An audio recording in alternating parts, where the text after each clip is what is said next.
akan menjelaskan tentang gambaran umum ilmu ekonomi. Ada 6 pembahasan yang akan saya bahas. Yang pertama yaitu definisi dan tujuan ilmu ekonomi. Yang kedua, pembagian ilmu ekonomi. Yang ketiga, macam-macam kebutuhan. Yang keempat, motif, prinsip, dan tindakan ekonomi. Yang kelima, masalah utama ekonomi. Dan yang keenam, manfaat ilmu ekonomi.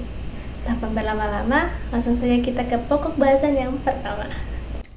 Apa sih ilmu ekonomi itu? Ilmu ekonomi merupakan ilmu yang mempelajari bagaimana manusia dapat memenuhi kebutuhannya yang beragam dengan sumber daya yang terbatas.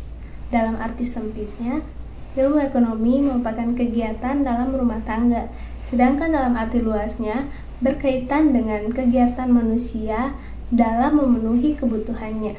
Mengapa kita perlu mempelajari ilmu ekonomi? Tujuannya untuk memenuhi kebutuhan agar tercapai kemakmuran dengan memprioritaskan kebutuhan yang lebih penting. Kita lanjut ke pembahasan yang kedua. Pembagian ilmu ekonomi. Ilmu ekonomi terbagi menjadi 3 bagian. Yang pertama yaitu ilmu ekonomi deskriptif, yang kedua ilmu ekonomi teori, dan yang ketiga ilmu ekonomi terapan. Ilmu ekonomi deskriptif merupakan ilmu yang memberikan gambaran-gambaran fakta-fakta dari fenomena ekonomi yang terjadi. Contohnya, kenaikan harga premium pada November 2014 yang semula seharga 6.500 per liter menjadi 8.500 per liter. Tentunya ini menaikkan harga barang kebutuhan sehari-hari. Yang kedua yaitu ilmu ekonomi teori. Ilmu ekonomi teori membahas hubungan sebab akibat dan cara kerja sistem perekonomian. Ilmu ekonomi teori terbagi menjadi 2, yaitu ilmu ekonomi makro dan ilmu ekonomi mikro. Makro merupakan ilmu ekonomi yang membahas keseluruhan kegiatan ekonomi, contohnya pengangguran, inflasi, suku bunga, dan pertumbuhan ekonomi. Sedangkan ekonomi mikro mempelajari kegiatan perekonomian dalam lingkup yang lebih kecil atau khusus. Contohnya, harga dasar, harga tertinggi, kenaikan harga bahan bakar, serta perilaku produsen maupun konsumen. Yang ketiga yaitu ilmu ekonomi terapan. Ilmu ekonomi terapan merupakan penerapan ilmu ekonomi teori untuk mengambil kebijakan dengan tujuan mengatasi masalah ekonomi tertentu. Ilmu ekonomi terapan biasanya banyak diterapkan pada perusahaan maupun pemerintah dalam mengambil kebijakan ekonomi. Pokok bahasan yang ketiga yaitu macam-macam kebutuhan ekonomi. Macam-macam kebutuhan ekonomi terbagi menjadi 3, yaitu menurut intensitas, menurut sifat, dan menurut subjek. Menurut intensitas itu ada 3. Yang pertama, kebutuhan primer. Kebutuhan primer ini kebutuhan yang utama yang harus dipenuhi, contohnya makanan, minuman, pakaian, dan tempat tinggal. Yang kedua yaitu sekunder. Sekunder ini sifatnya pelengkap setelah kebutuhan pertama dipenuhi, contohnya peralatan elektronik seperti gadget.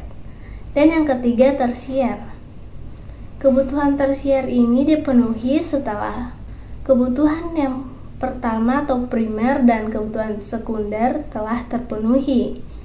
Biasanya seperti barang-barang mewah, contohnya seperti emas.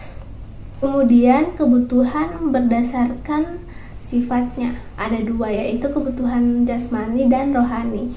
Kebutuhan jasmani merupakan kebutuhan yang dibutuhkan oleh tubuh yang dapat dilihat, dapat diraba, dan dapat dirasakan. Contohnya seperti makanan, minuman, dan pakaian.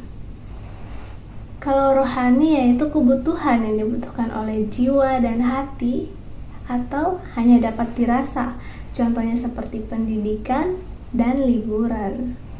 Kemudian menurut subjeknya dibagi menjadi dua, yaitu individu dan sosial. Individu berarti kebutuhan yang dibutuhkan oleh masing-masing orang dan belum tentu dibutuhkan oleh orang lain. Contohnya stetoskop yang dibutuhkan oleh dokter. Kemudian sosial, yaitu kebutuhan yang dapat dirasakan manfaatnya oleh banyak orang. Contohnya jalan raya, sekolah, dan puskesmas. Pokok pembahasan yang keempat yaitu motif, prinsip, dan tindakan ekonomi. Motif merupakan alasan untuk melakukan sesuatu. Motif sendiri terbagi menjadi dua, yaitu motif ekonomi dan motif non-ekonomi. Motif ekonomi berarti ingin memenuhi kebutuhan atau ingin memperoleh keuntungan. Sedangkan motif non-ekonomi berarti dilandasi oleh ketulusan tanpa mengharapkan suatu imbalan.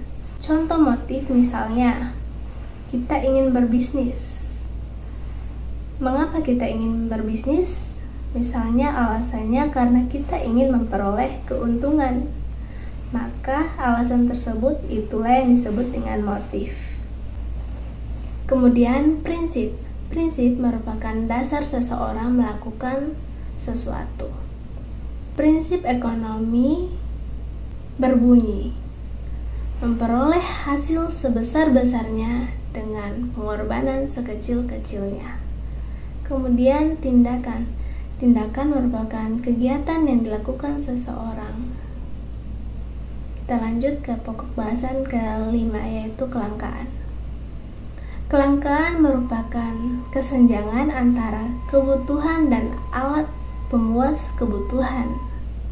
Biasanya kelangkaan ini terjadi karena terbatasnya alat pemuas kebutuhan. Bagaimana sih cara mengatasinya? Kita dapat mengatasi kelangkaan dengan membuat skala prioritas kebutuhan, menentukan sumber daya alternatif, dan mengelola keuangan secara efisien. Kita lanjut ke pokok bahasan ke-6, yaitu manfaat ilmu ekonomi. Manfaat ekonomi yang pertama yaitu melatih seseorang berjiwa sosial. Yang kedua, mengetahui skala prioritas. Yang ketiga, melatih agar seseorang dapat mandiri dalam perencanaan dan mengelola kebutuhan. Yang keempat, melatih kreativitas dalam berwirausaha.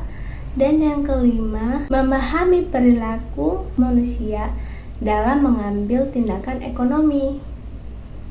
Jadi kesimpulan yang dapat saya ambil dari materi yang saya bahas yaitu, yang pertama, ilmu ekonomi merupakan ilmu yang mempelajari bagaimana manusia memenuhi kebutuhan hidup yang beragam dengan sumber daya yang terbatas.